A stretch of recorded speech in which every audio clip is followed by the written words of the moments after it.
সুপ্রিয় বন্ধুরা, ইমরান অনলাইন স্কুলের পক্ষ থেকে তোমাদের সুস্বাগতম।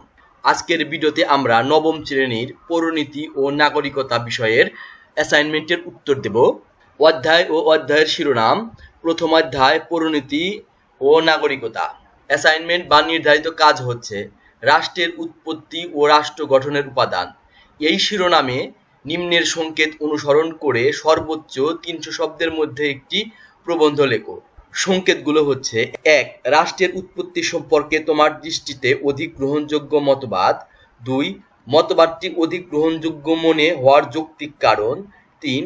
রাষ্ট্র গঠনের উপাদানসমূহ। 4. তোমার দৃষ্টিতে রাষ্ট্রের সবচেয়ে গুরুত্বপূর্ণ উপাদান। 5. উক্ত উপাদানটি সবচেয়ে গুরুত্বপূর্ণ মনে হওয়ার যৌক্তিক ব্যাখ্যা। অ্যাসাইনমেন্টের নির্দেশনা হচ্ছে: 1. পাঠ্যপুস্তকের পাশাপাশি অন্য বইয়ের সহায়তা নেওয়া যেতে পারে। 2. পত্র-পত্রিকা থেকে তথ্য সংগ্রহ করা যেতে পারে। 3. ইন্টারনেটের সাহায্য নেওয়া যেতে পারে। সুপ্রিয় বন্ধুরা, এখন সরাসরি অ্যাসাইনমেন্টের উত্তরে চলে যাচ্ছি। অ্যাসাইনমেন্টের শিরোনাম: রাষ্ট্রের উৎপত্তি ও রাষ্ট্র গঠনের উপাদান প্রবন্ধ। রাষ্ট্রের উৎপত্তি ও রাষ্ট্র গঠনের উপাদান প্রবন্ধ। ভূমিকা: রাষ্ট্র একটি রাজনৈতিক প্রতিষ্ঠান। বিশ্বের মানুষ কোনো না কোনো রাষ্ট্রে বসবাস করে। আমাদের এই পৃথিবীতে ছোট বড় মিলিয়ে প্রায় 200টি রাষ্ট্র রয়েছে। প্রতিটি রাষ্ট্রের আছে নির্দিষ্ট ভূখণ্ড এবং জনসংখ্যা। এছাড়া রাষ্ট্র পরিচালনার জন্য আরও আছে সরকার এবং সার্বভৌমত্ব। মূলত এগুলো ছাড়া কোনো রাষ্ট্র গঠিত হতে পারে না। অধ্যাপক গার্নার বলেন, সুনির্দিষ্ট ভূখণ্ডে স্থায়ীভাবে বসবাস করে সুসংগঠিত সরকারের প্রতি স্বভাবজাতভাবে অনুগতশীল, বহিঃশত্রুর নিয়ন্ত্রণ হতে মুক্ত স্বাধীন জনসমষ্টিকে রাষ্ট্র বলে। এটি সাধারণত একগুচ্ছ প্রতিষ্ঠানের সমন্বয়ে গড়ে ওঠে।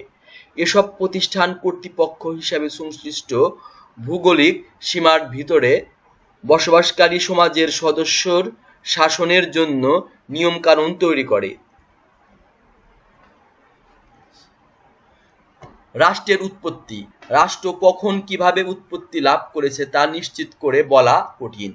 তবে রাষ্ট্রবিজ্ঞানীরা অতীত ইতিহাস ও রাজনৈতিক ঘটনাপ্রবাহ পরীক্ষা নিরীক্ষা করে রাষ্ট্রের উৎপত্তি সম্পর্কে কতগুলো মতবাদ প্রদান করেছেন। তন্মধ্যে উল্লেখযোগ্য হল: 1. ঐশী মতবাদ। 2. বল বা শক্তি প্রয়োগ মতবাদ।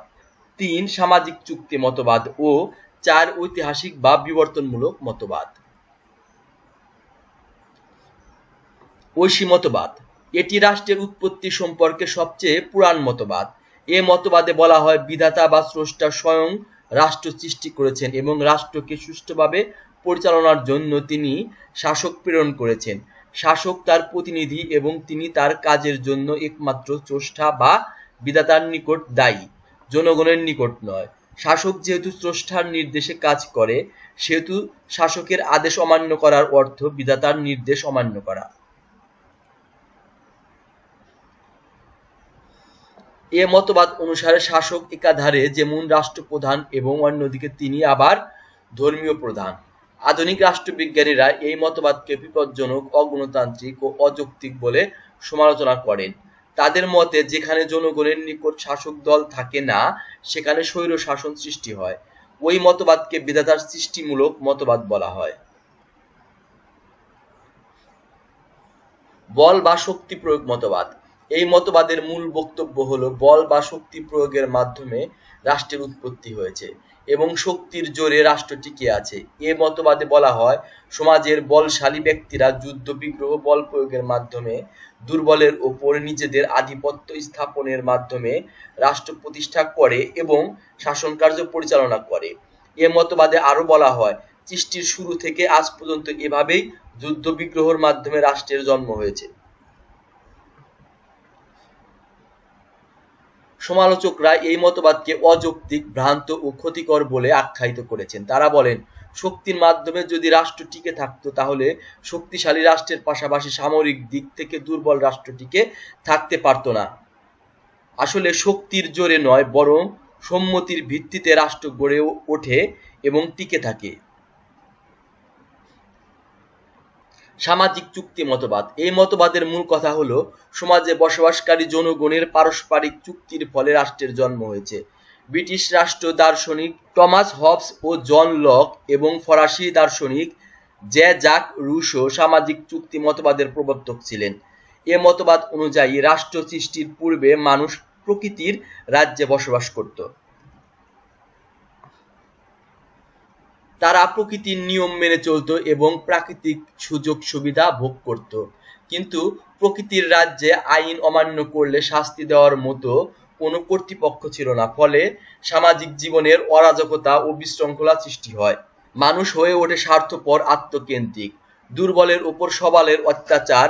প্রকৃতির রাজ্যে এই অরাজকতা পূর্ণ অবস্থা থেকে মুক্তি পাওয়ার জন্য মানুষ নিজেদের মধ্যে চুক্তির মাধ্যমে রাষ্ট্র সৃষ্টি করে এবং নিরাপত্তা বিনিময়ে নিজেদের ওপর শাসন করার জন্য স্থায়ীভাবে শাসকের হাতে ক্ষমতা অর্পণ করে।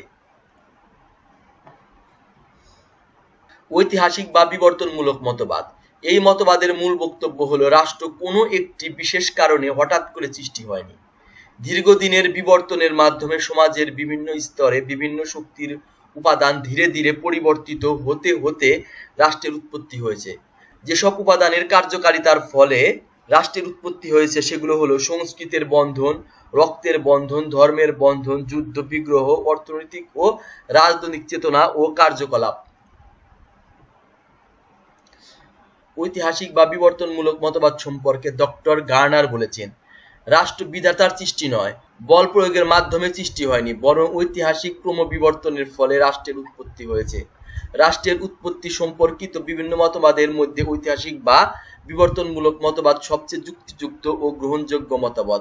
এ মতবাদে রাষ্ট্রের উৎপত্তি সঠিক ব্যাখ্যা পাওয়া যায়। আসলে বর্তমানের রাষ্ট্র বহু যুগের বিবর্তনের ফল। সুতরাং রাষ্ট্রের উৎপত্তি সম্পর্কে আমার দৃষ্টিতে অধিক গ্রহণযোগ্য মতবাদ হচ্ছে ঐতিহাসিক বা বিবর্তনমূলক মতবাদ। ঐতিহাসিক বা বিবর্তনমূলক মতবাদ অধিক গ্রহণযোগ্য মনে হওয়ার কারণ, বিবর্তনবাদের ঐতিহাসিক গুরুত্ব অস্বীকার করা যায় না। রাষ্ট্র আকস্মিকভাবে সৃষ্টি হয় না, বরং বা কোনো এক অলৌকিক শক্তিও রাষ্ট্র সৃষ্টি করেনি। রাষ্ট্র হলো মানব সমাজের নিরবিচ্ছিন্ন ক্রমবিবর্তনের এক বিশেষ পর্যায়ের ফসল। বিবর্তনবাদের এই ব্যাখ্যা নিঃসন্দেহে বিজ্ঞানসম্মত। রাষ্ট্র গঠনের উপাদানসমূহ। রাষ্ট্র গঠনের উপাদান চারটি, যথা জনসমষ্টি, নির্দিষ্ট ভূখণ্ড, সরকার, সার্বভৌমত্ব। জনসমষ্টি। রাষ্ট্র গঠনের অপরিহার্য উপাদান জনসমষ্টি। কোনো ভূখণ্ড একটি জনগোষ্ঠী স্থায়ীভাবে বসবাস করলেই রাষ্ট্র গঠিত হতে পারে। তবে একটি রাষ্ট্র গঠনের জন্য কি পরিমাণ জনসমষ্টি প্রয়োজন এর কোনো সুনির্দিষ্ট নিয়ম নেই। যেমন বাংলাদেশের জনসংখ্যা প্রায় 19 কোটি, ভারতে 121 কোটি, ব্রুনাইয়ে 2 লক্ষ। তবে রাষ্ট্রবিজ্ঞানীর মতে একটি রাষ্ট্রের সম্পদ এর সাথে সামঞ্জস্যপূর্ণ জনসংখ্যা থাকা বাঞ্ছনীয়। নির্দিষ্ট ভূখণ্ড। রাষ্ট্র গঠনের জন্য নির্দিষ্ট ভূখণ্ড আবশ্যক।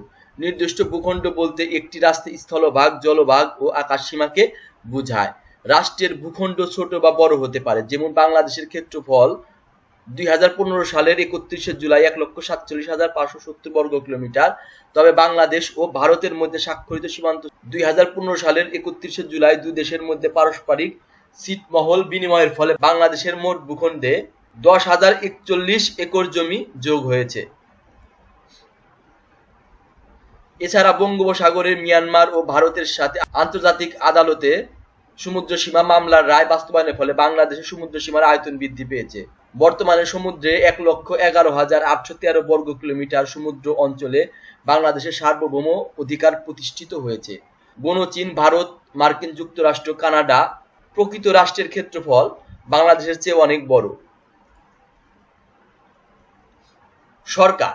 রাষ্ট্রের একটি গুরুত্বপূর্ণ উপাদান সরকার। সরকার ছাড়া রাষ্ট্র গঠিত হতে পারে না। রাষ্ট্রের যাবতীয় কার্যাবলী সরকারের মাধ্যমে পরিচালিত হয়। সরকার গঠিত হয় 3টি বিভাগ নিয়ে: আইন বিভাগ, শাসন বিভাগ ও বিচার বিভাগ। সকল রাষ্ট্রের সরকার গঠন একই রকম হলেও রাষ্ট্রপতিদের সরকারের রূপ ভিন্ন ভিন্ন। যেমন বাংলাদেশের সংসদীয় সরকার, আবার মার্কিন যুক্তরাষ্ট্রের রাষ্ট্রপতি শাসিত সরকার। রাষ্ট্র যাবতীয় শাসন কাজ সরকারিভাবে পরিচালনা করে থাকে। সার্বভৌমত্ব রাষ্ট্র গঠনের সবচেয়ে গুরুত্বপূর্ণ অত্যাবশ্যকীয় উপাদান। এটি রাষ্ট্রের চরম ও পরম ও সর্বোচ্চ ক্ষমতা।